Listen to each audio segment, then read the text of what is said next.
I'm Matt Estridge with Fit Diesel LLC. We're going to talk about what students, staff, or employees do when an active shooter enters that room. A Knoxville man who spent years tracking down terrorists now has a new target. WBIR 10 News anchor Beth Haynes shows us how he's keeping your students safe. First thing that's going to happen is when that alarm sounds, and we know that somebody's here that shouldn't be here, that active shooter alarm, or you're notified there is one, or you hear gunshots.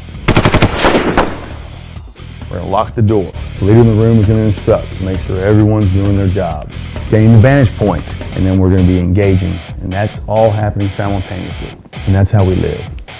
Why I do this is because no one's really giving a good answer.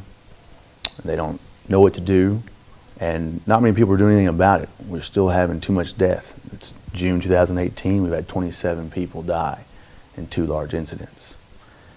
I have kids, one's in school. I have a woman that's like a mother to me. She's a teacher. She doesn't know what to do. And they won't live through that situation. Just like in Parkland, that shooter went from room to room and back in those rooms.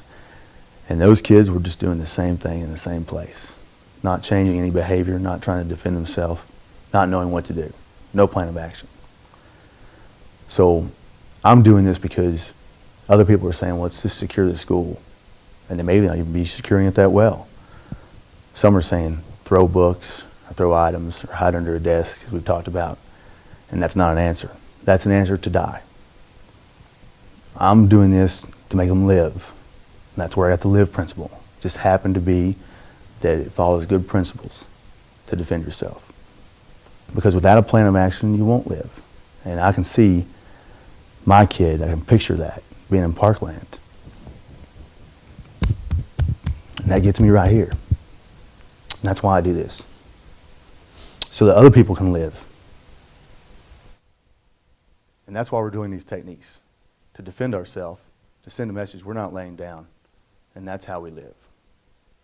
Given your area of expertise, how do we go forward now? What do we do? I think because people just are almost numb to hearing this. What schools have to do, and businesses too, like YouTube headquarters, they have to realize that they have to have a plan in place. They need to have a standard operating procedure made off of an emergency action plan, which details a security. Once they get in the room, worst case scenario, if they shoot their way in, which active shooters have done before in the past, through glass or door, they have to have some techniques to overwhelm that shooter. We have one person, you might have 20 in a class. 20 can overwhelm one, and there's techniques you can do with that. What you see is on the news today, you see experts come on, but they never tell you what to do specifically, that is generalized.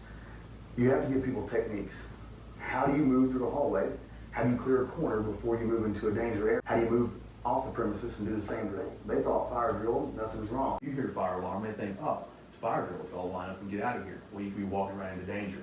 And that's why most of them were freaked out when they heard gunshots and they started running. Now that's chaos. And that's just gonna be literally trial and error, luck, if you live. They should have an active shooter alarm, which is a part of my program. That tells law enforcement immediately, so it's faster response. That gets them thinking the active shooter's here. They should lock the school down. Well, let's talk about misconceptions that are out there. Everybody thinks it's not going to happen to them until it does. This school didn't think it was going to happen to them. Parkland didn't, Newtown didn't, and so on and so on. Superintendents have told me, we have law enforcement working with us. We have a training video, and we're just going to lock the door and hide. Well, the fact of the matter is, if you wait on law enforcement, they're not there in time. We know that. What do you do when you're hiding in the room and they get in the room? What happened in Parkland? They went from room to room shooting people.